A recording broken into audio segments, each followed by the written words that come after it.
If you had told me freshman year that my quiet, annoyingly neat roommate would one day break my heart with a stupid handwritten list, I would have laughed in your face. But here I am, staring at his crooked handwriting under the yellow dorm lamp, realizing that nothing in my life would ever be the same again. The paper was trembling in my hands, or maybe it was me. It smelled faintly like his cologne, that cedarwood and rain scent that clung to his clothes and made our cramped little dorm room feel warmer than it should. 10 reasons. 10 ridiculous, world-shattering reasons why I should love him. And the worst part? I already did. College life in the US has a way of chewing you up before you even know it. The cafeteria food is greasy, the lectures stretch like eternity, and the loneliness sneaks in at 2 a.m. when you're still awake, pretending to study. But in the middle of all that, there was Noah, my roommate, my problem, maybe something more. He wasn't supposed to be.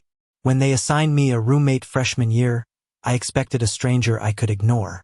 Someone who'd keep to their side of the room while I kept to mine. But Noah?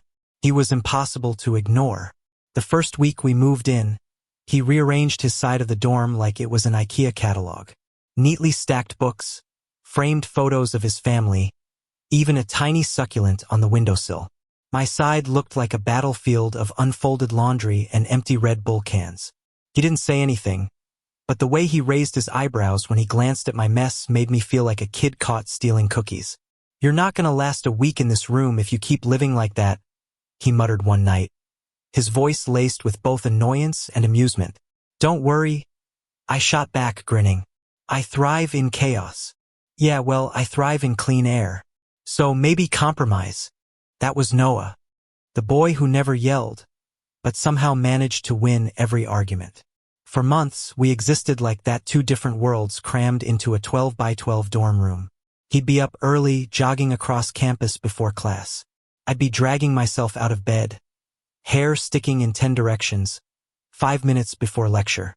He liked indie bands I'd never heard of. I liked blasting pop-punk until he threw a pillow at me. He studied in silence. I mumbled my notes out loud. And yet, the space between us kept shrinking. Started small. The nights we stayed up talking, not because we had to, but because silence felt heavier than words. The way he'd toss me half of his granola bar before an exam, as if he knew I hadn't eaten breakfast. The afternoons when his shoulder brushed mine as we sat on the dorm floor, scrolling through playlists. Somewhere between sharing earbuds and swapping stories about our childhoods, Noah stopped being just my roommate. He became my anchor in the chaos of college life. But anchors can drown you, too. I didn't realize how deep I was in until one stupid Friday night.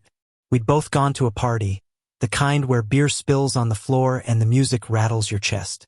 I lost sight of Noah for a while, and when I finally found him, he was laughing at something a girl said, his hand resting casually on her arm.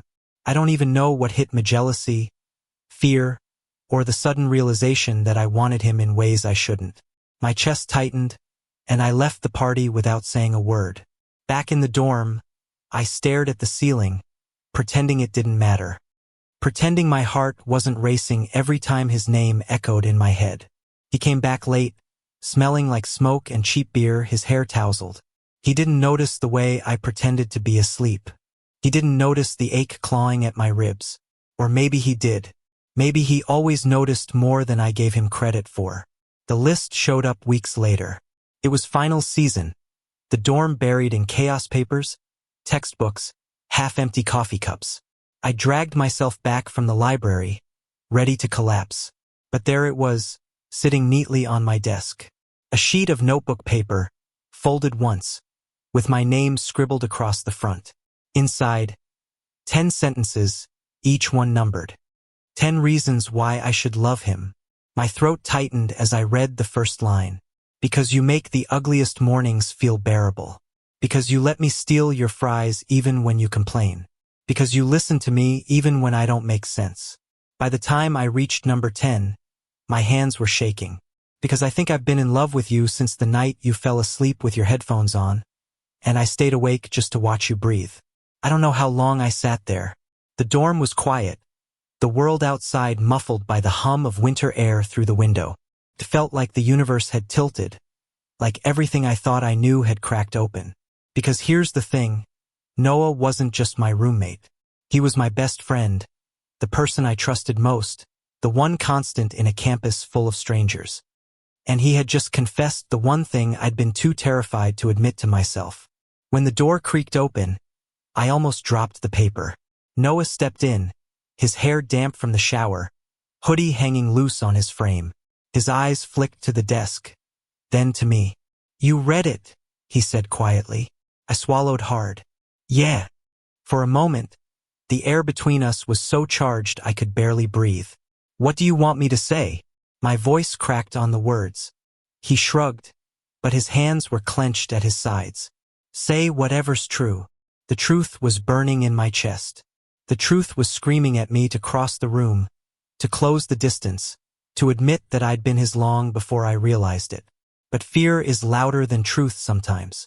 So I just sat there, heart in my throat, staring at the boy who had given me 10 reasons to love him, when I'd only ever needed one.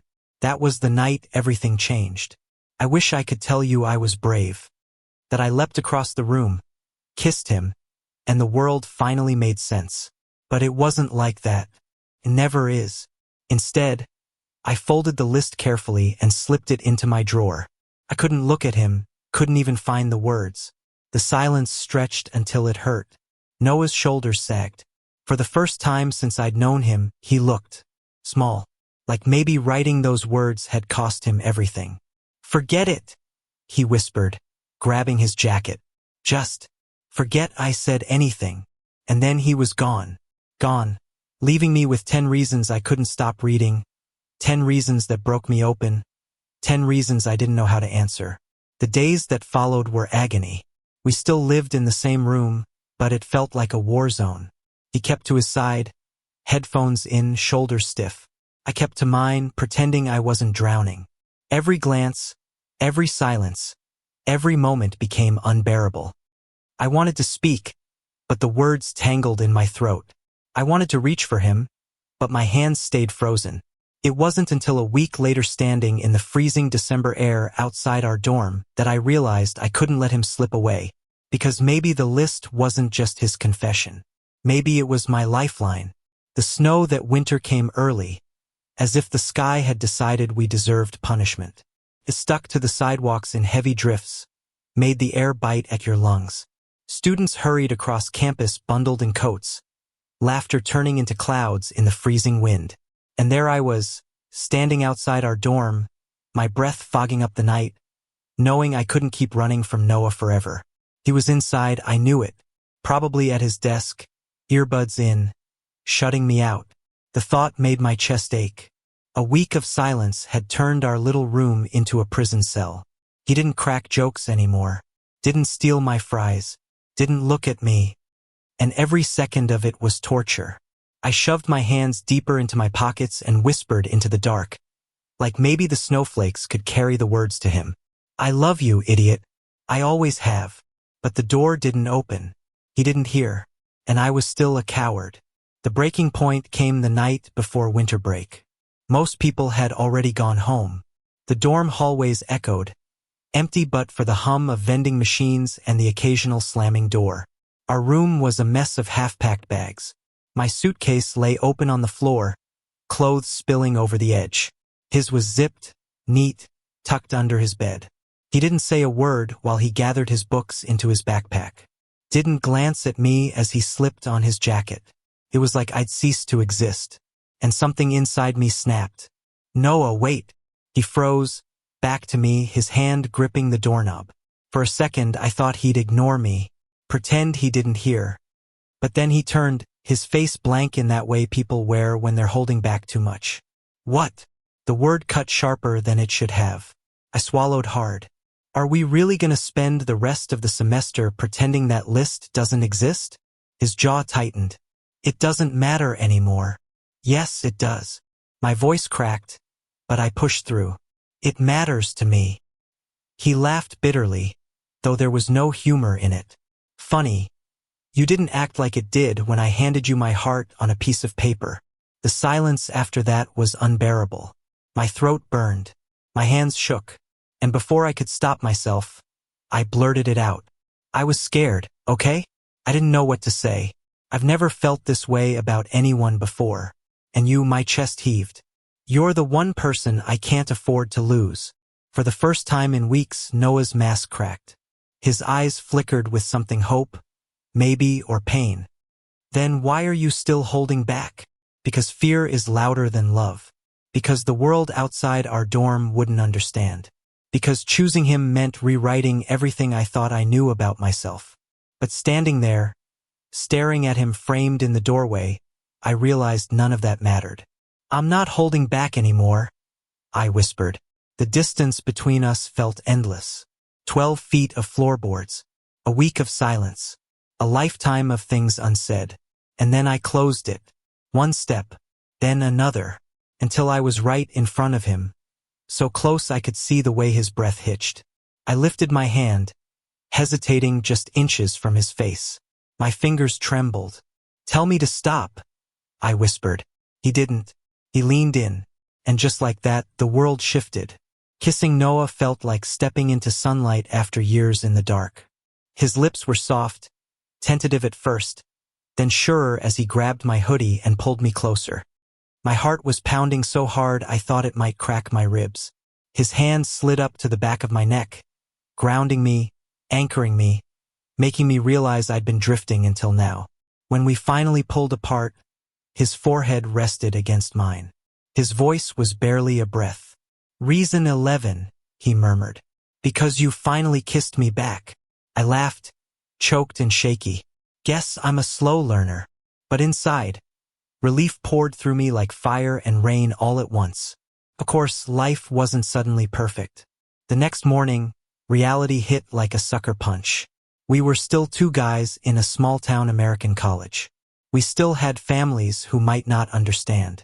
We still had friends who thought we were just roommates, not whatever this was now.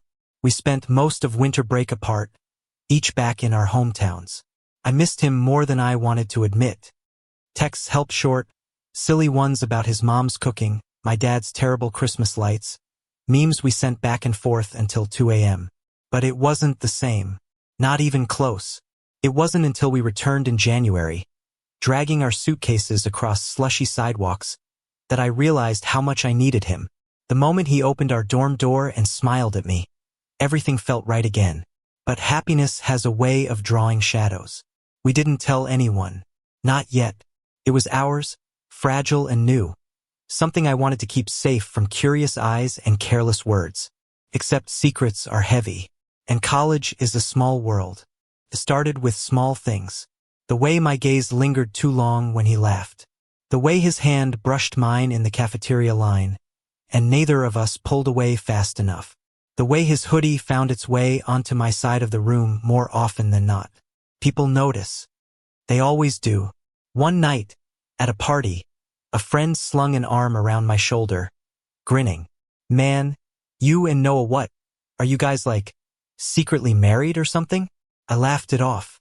But my pulse raced because what if the joke wasn't just a joke? The pressure built. We fought more often, sharp words thrown across the room like knives. He accused me of hiding. I accused him of pushing too fast. We circled each other like storms, love and fear colliding. You think I don't want to tell people? I snapped one night, slamming my laptop shut. Of course I do. But it's not that easy. His eyes blazed. Easy?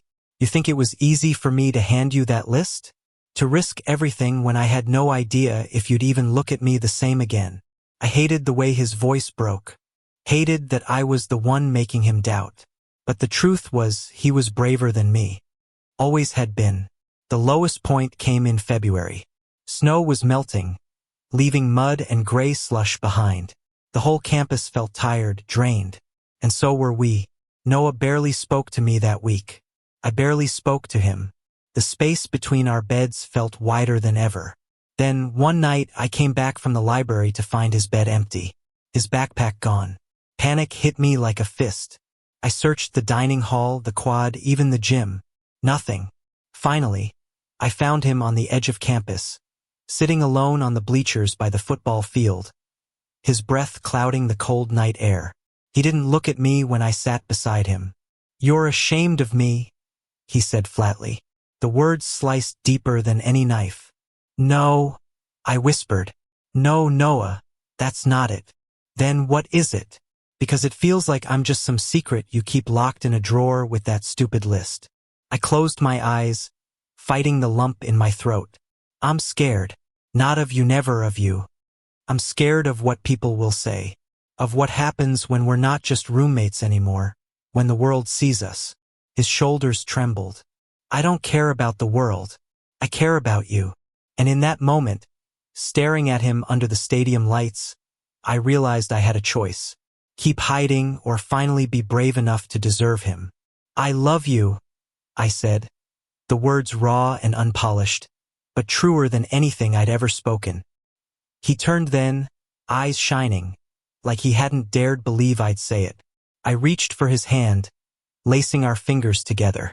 I don't want to hide anymore. And for the first time in weeks, he smiled. That night marked the start of something new. Not perfect, not easy, but real. We told a few friends first. The ones we trusted. Some laughed, said they'd known all along. Others just nodded, supportive in quiet ways. There were whispers, of course. Rumors in the cafeteria. A couple of idiots who muttered slurs under their breath. But through it all, Noah stood by me. Strong. Steady. And little by little, I found the courage to stand tall too. Because love, I realized, isn't about the world approving. It's about choosing each other, again and again, no matter how loud the storm outside gets. And somewhere between late-night study sessions, shared coffee cups, and stolen kisses under flickering dorm lights, we found our rhythm. We weren't just roommates anymore. We were more. We were everything. But deep down, I knew this was just the middle of our story. The hardest parts weren't behind us yet. They were still coming. And I had no idea if we'd be strong enough to survive them. Spring arrived on campus like it had something to prove. The snow melted fast, leaving puddles that soaked through sneakers and mud that clung to everything. The air smelled of rain and possibility, but inside me, the storm hadn't passed. Being with Noah was everything I had wanted, every secret hope I hadn't dared to put into words.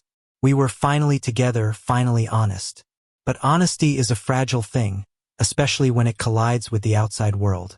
Because what no one tells you is that love doesn't just live between two people. It lives in the way others look at you, in whispers down hallways, in the way your own family reacts when the truth slips through your lips. And I was about to learn that the hard way. Started with a phone call. I was sitting on my bed, scrolling mindlessly through my phone, when Mom's name lit up the screen. I hesitated. Talking to her was always complicated. She worried too much, asked too many questions. But ignoring her wasn't an option. "Hey, Mom," I answered, trying to sound casual. Her voice was warm, familiar. "Hi, honey. How are classes?" We talked for a few minutes, grades, the weather, the usual filler. Then she said the words that made my stomach drop. "So, your aunt saw some pictures on Facebook. You and your roommate. You two seem awfully close." I froze. My heart slammed against my ribs. She laughed lightly, but there was an edge to it. She said it looked like you were holding hands in one of them. That was just a joke, right? The silence stretched too long. "Sweetheart?" she pressed. My throat went dry. I wanted to lie, to smooth it over, to say it was just a trick of the camera. But then I thought of Noah, of the way he'd looked at me under those stadium lights when I finally told him I loved him. I thought of his voice, shaky but sure. "I don't care about the world. Care about you." So I said the truth. "No, Mom, it wasn't a joke." Her breath caught. The line went quiet, so quiet I could hear my own pulse roaring in my ears. Finally, she spoke. "You mean, you're with him?" "Yes." My voice cracked, but I forced the word out. "I love him." Another long pause. Then, softly, "Oh, sweetheart." It wasn't disgust. It wasn't anger. But it wasn't acceptance either. It was worry, fear, disappointment wrapped in love, the kind that cuts deeper than hate. "We'll talk more when you come home for Easter," she said finally, her tone firm. "This is a lot to process." I hung up, my hands shaking. Noah looked up from his desk, concern etched across his face. What happened? I wanted to lie. I wanted to protect him from the weight pressing on my chest. But I couldn't. Not with him. My mom knows, I whispered. She didn't. She didn't sound okay with it. His eyes softened. He crossed the room, sat beside me, and took my hand. We'll get through it, he said. Simple. Certain.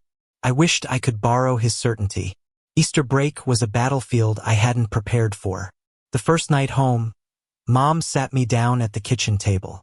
The smell of her lasagna favorite filled the room, but I couldn't eat.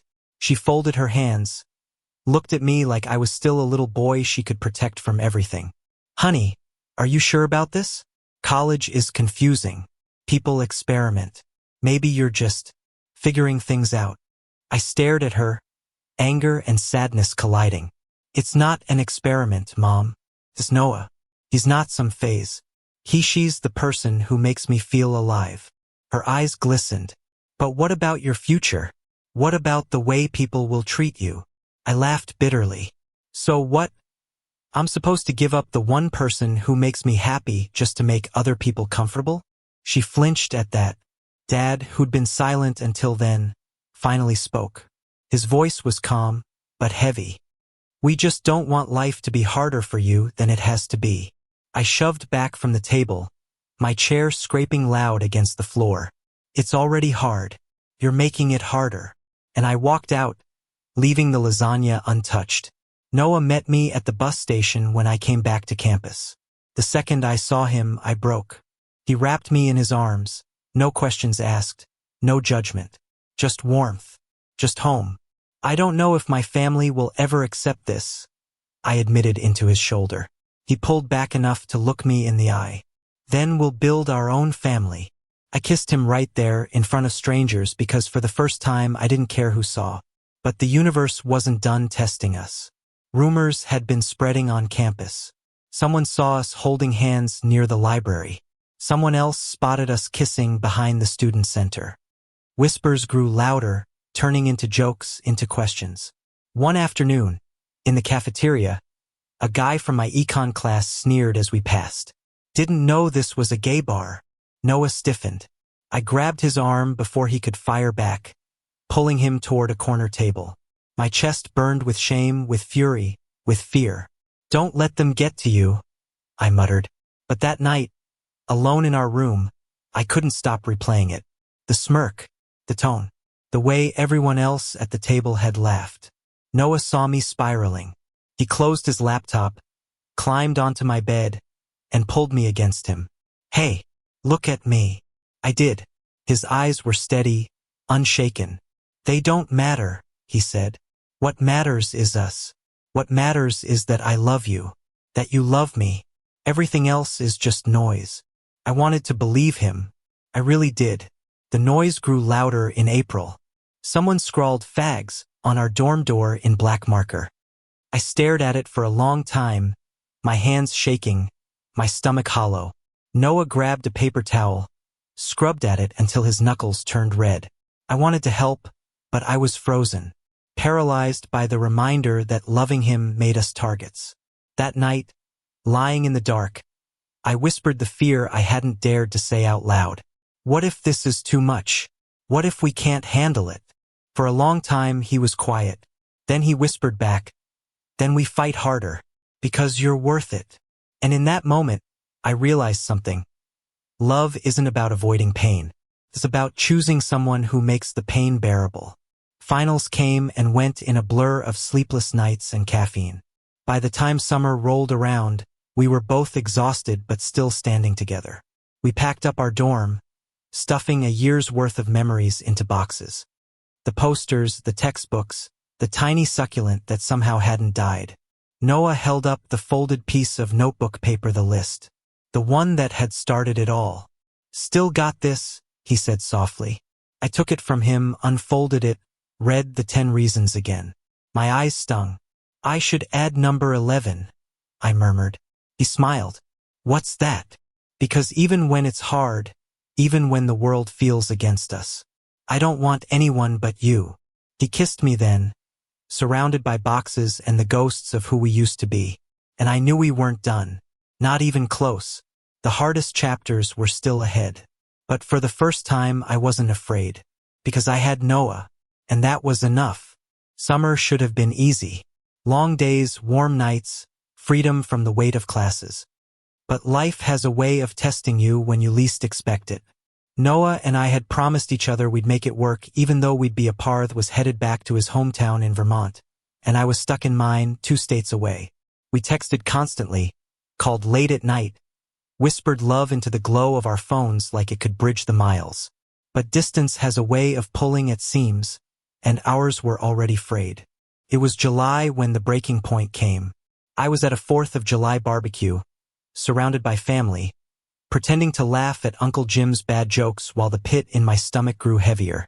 My mom hadn't brought up Noah since Easter, but her silence was louder than any argument.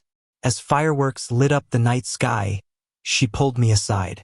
Her hands were tight around her wine glass, her smile brittle. "I've been thinking about what you told me," she began, voice trembling. "About you and Noah." My chest tightened. "Mom," she shook her head. I don't understand. I raised you to be strong, to fit in, to have a normal life. And now you're choosing the hardest path possible." Anger surged. "It's not a choice. He's not a choice. He's the person I love." Her eyes filled with tears. "But what about us? What about your family?" I stepped back, my own throat burning. "If you can't accept him, then maybe you don't really accept me."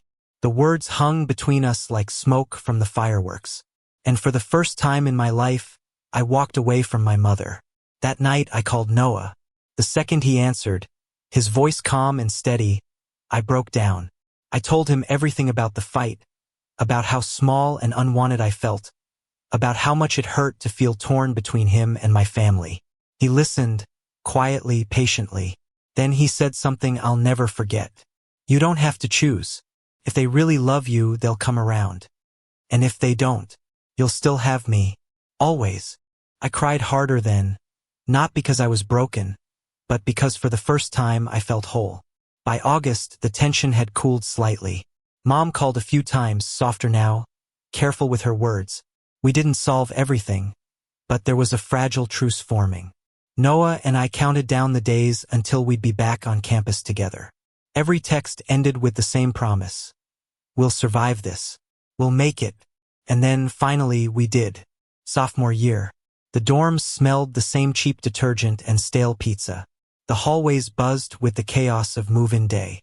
And there he was, standing outside our new room, suitcase in hand, grin lighting up his whole face. I dropped my bags and ran to him. He caught me, spinning me in a circle, laughing like the world had been holding its breath and finally exhaled. "God, I missed you," I whispered against his neck. "Reason 12, he murmured back. "Because being away from you felt like losing oxygen." Life didn't magically become perfect. We still faced whispers, stares, the occasional cruel word. My mom still stumbled sometimes, though she was trying harder. But there was also joy. Real, solid, undeniable joy. Late-night pizza runs where he wiped sauce off my face. Study sessions that turned into laughter fits. Quiet mornings tangled in blankets. Sunlight painting stripes across his skin. We weren't hiding anymore. We were living. And little by little, I realized something. The world hadn't ended when I chose him. It had begun. The climax of it all came that Thanksgiving. I brought Noah home with me. My chest was a war zone of nerves, but I knew it was time. If my family was going to be part of my future, they had to meet the person who was my future. Dinner was tense at first. Mom's smile was forced. Dad cleared his throat too often, and my relatives whispered in corners. But Noah, in his quiet way, disarmed them. He helped Mom with the dishes. He talked football with Dad, even though he barely understood the rules. He told stories that made my little cousins laugh until they choked on mashed potatoes. By the end of the night, something had shifted. The walls weren't gone, but they had cracks now. Light was seeping through. When everyone left and the house grew quiet, Mom pulled me aside. Her eyes were softer than I'd seen in months. He's kind, she admitted. And he clearly cares about you. I swallowed hard. He's everything to me, Mom. She nodded slowly, as if letting the words sink in. Then, quietly, maybe that's enough. Driving back to campus the next day, Noah reached over and laced our fingers together on the steering wheel. You okay? He asked. I glanced at him, my chest full to the brim. Yeah. For the first time, I think I am. The years that followed weren't always easy, but they were ours. We fought, we made up, we studied, we dreamed. We faced the world, sometimes scared, sometimes strong, but always together. And on the night of graduation, caps and gowns abandoned, champagne corks popping in the distance, he slipped a folded piece of paper into my hand. I laughed, already tearing up. Another list? He grinned. This one's longer. Inside, 20 reasons this time. Reasons why he loved me. Reasons why we had survived. Reasons why this wasn't just a college romance, but the beginning of forever. I looked up at him, the boy who used to be just my roommate, now the man who held my heart. And I knew, without doubt, that the list would never end. Epilogue: we still keep the original note tucked in a drawer. The paper is creased, the ink faded, but the words still burn as brightly as the night he wrote them. 10 reasons. 10 sparks that lit the fire. Now, years later, when people ask us how it started, I smile and say, with a list. But what I really mean is, it started with courage, with love, with choosing each other again and again. And it hasn't stopped since. Thank you for listening. If you find it interesting, please like and subscribe to follow the next stories.